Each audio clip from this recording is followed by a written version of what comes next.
Hi, in this video I'm going to show you how I made the animation for the Quest of the Golden Pearl and the Catch. I made these two very differently, partially because I ran into some problems and I figured out a better way to do some things afterwards, but mostly because of the difference in style. The Golden Pearl is a story narrated by kids, so a lot of it is characters talking to each other, while the Catch is a music video so it can be more abstract. I'll start by showing you the quest for the Golden Pearl. After greatly editing down the script, the first step was to storyboard. These are just quick sketches to get the idea of staging across and a bit of the dialogue so I know when it'll pop up. The yellow post-its are cutscenes while the blue are revised.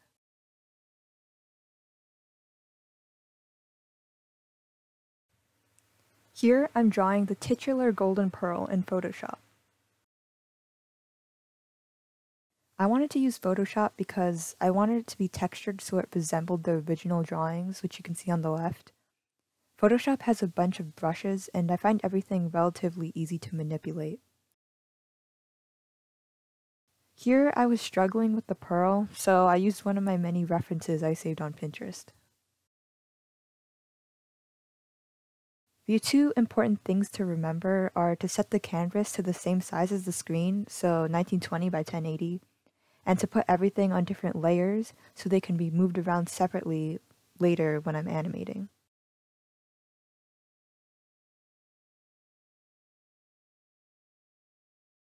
Here you can see me drawing a background. I started with a rough sketch and I was going for a specific hand-drawn look, so none of the lines are completely straight. They were just freehanded.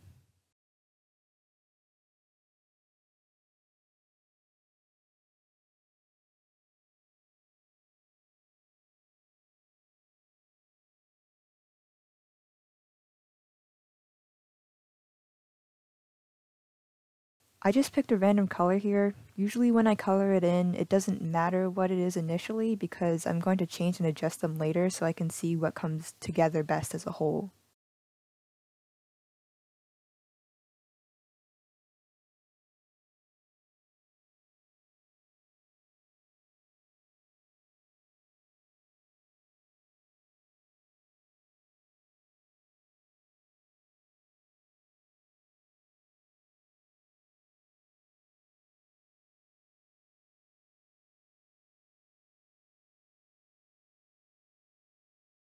Now I'm offsetting the color from the line art so it has I colored out of the lines but it's still clean and professional look.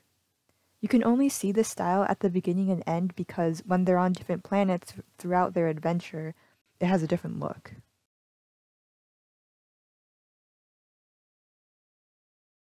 Craft Planet is the most different looking planet. The greenery is made out of crumpled paper, the bark is cardboard, and the sun is a ball of string.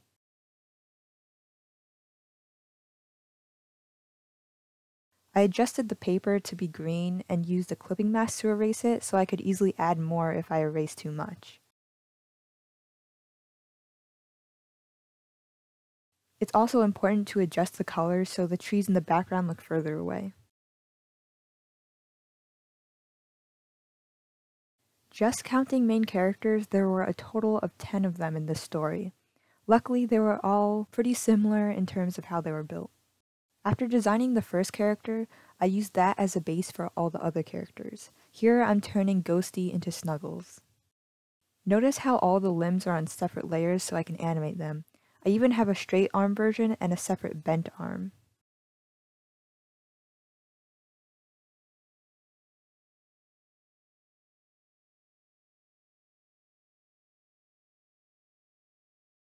The main difference in body type here are 2 or 3 smaller characters and one with a mermaid tail, so here I'm changing the proportions.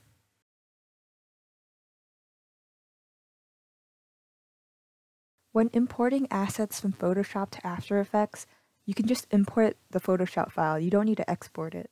Just go to File, Import, select the file, and make sure you're importing it as Composition, Retain Layer Size.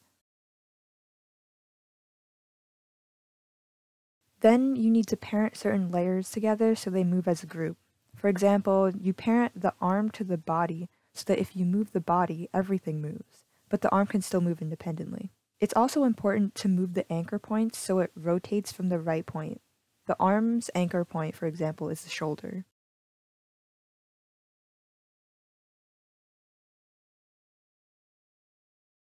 Some body parts I only drew one of for time's sake, so I just need to duplicate them and flip them, like the legs or the eyebrows. This is an example of how I animated everything. At the beginning pose, I set a keyframe. Move ahead the time I think it'll take to move, and set another keyframe by moving whatever I needed to move. I can always re-watch it and move the keyframes, making the action slower or faster. Here you can see the burger is partnered to the bottom bent arm, so when I move the arm, the burger follows as if it were one combined asset. One problem I had was transitioning from a straight arm to bent arm. There's probably a much better way to do this, but I used the puppet pin tool to bend the straight arm so that it matched the bent arm, and then flip between them.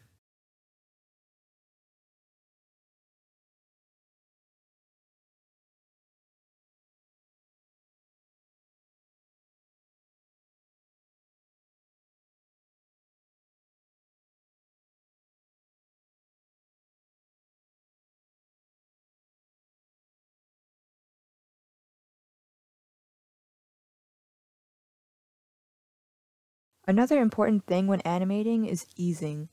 Most things come to a slow when they stop unless you're a robot or you hit a wall. On this graph, the y-axis is speed and the x-axis is time. Here's everything put together. I was given 3 different takes of the kids reading through everything. There were some sections that were better in one recording and some sections that were better in the others, so I broke them down into parts. I cut out all of the dead air and the ums and ahs, and then I ranked them. I made the ones that I liked green, blue was okay, and red meant I would only use them if I had to.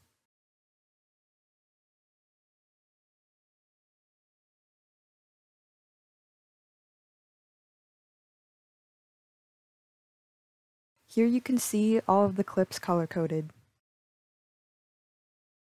Then I Frankensteined them together and made it sound as natural as possible, as if it was done in one take.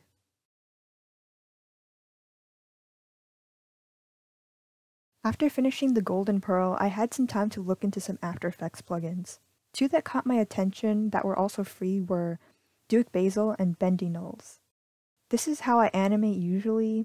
None of the footage that I've shown so far is at full speed, so you can imagine how long it would take to do a 5-minute animation with lots of moving parts. Let's reset.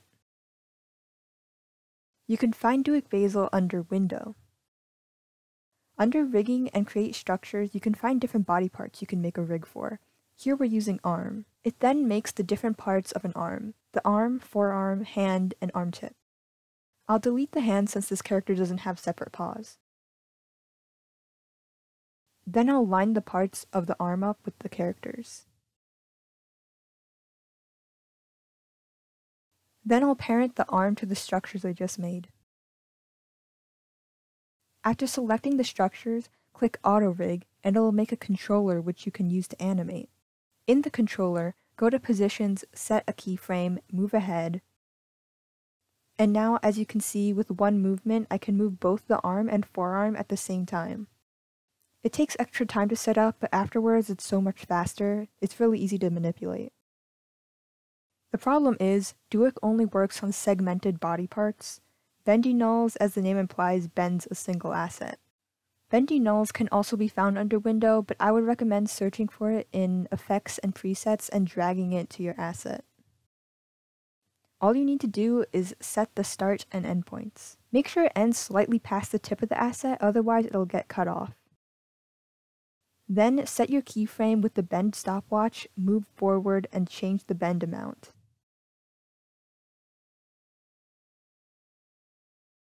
Here's some things you can do with it.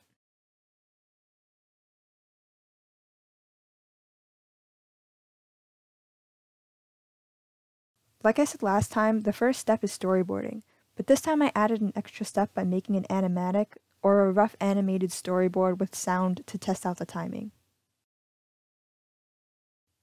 I didn't do this last time because if it's just characters coming on screen and talking to each other, it doesn't matter the timing in which the character comes on. As long as they're there when it's their turn to talk, I mostly decided the details on the spot, and it wasn't that hard to change on the spot if needed.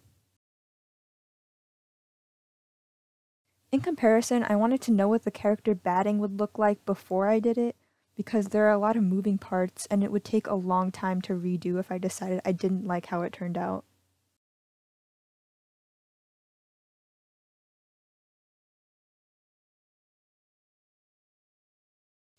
I decided to make the art for this one in Adobe Illustrator mainly because of scaling problems. Basically, if you draw a line in Photoshop and then make it bigger, it'll pixelate. Also, if you want to change the size of one specific thing but not the rest of the scene, things you changed will have a smaller or larger outline compared to everything else. The main difference is vector versus raster lines. Raster graphics are made of pixels while vector graphics are made of paths. Pixels can only be changed by adding or subtracting, drawing more or erasing, while vector lines can be directly edited. So you can quickly change the angle, curve, position, color, thickness, or brushstroke style. If I decided to scale something up, I can change the line thickness to match the rest of the scene on the fly. You can also animate vector points, which you'll see later. Here I already brought in my reference sheet and color palettes as well as one of my boards.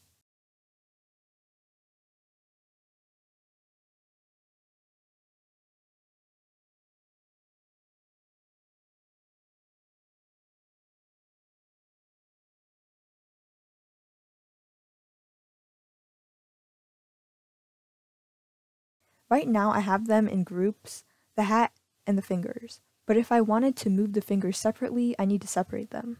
I can do this by selecting a group, clicking the hamburger menu, and picking Release to Layers. The two layers making up the hat are indented, meaning they're still in a group, while the fingers are not. Here's the finished product. I made all the different scenes on different artboards so I can see them all next to each other and I don't have to switch on and off layers to work on them. You can easily add, delete, or switch to boards in the Artboards tab. Because this is also an Adobe software, you can directly import Illustrator files to After Effects. Just save like usual, but when the second screen pops up, click Save each artboard to a different file. You can even choose specific artboards if you want. It's pretty much the same deal when importing Illustrator files compared to Photoshop. The first thing I want to do is right-click, go to Create, and click Create Shapes from Vector Layer. This way I can edit vector lines from within After Effects. I can now go to Content, where you can see two groups, Line and Fill. I'm not sure why it does that sometimes. That means I would need to move them both separately when animating. But if I make the line in After Effects, they aren't separate, so if I had to move it around a lot, that's what I ended up doing.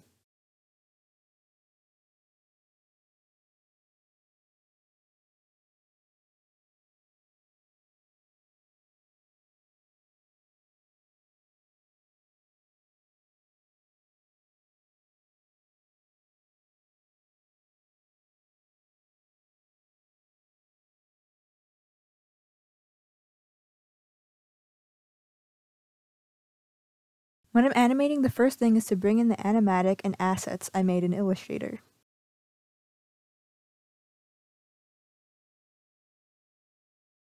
Then at each of the key poses I move the parts of the shoe to match the drawing, and After Effects automatically in-betweens everything else. It doesn't exactly match the animatic because I changed the timing. It didn't look natural, so I made it faster. Here you can see all the moving parts that make up one of the shoes.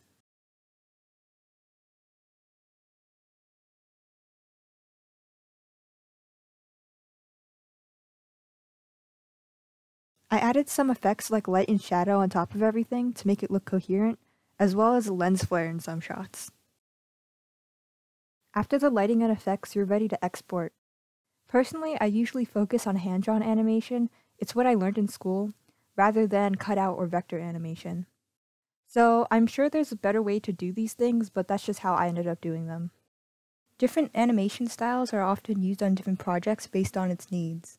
These two projects were told in different methods, so I thought I should change my method to suit the storytelling. Well, that's the end of my little making of video. It was a lot of information in a short amount of time, but I hope you enjoyed it. Thanks for watching.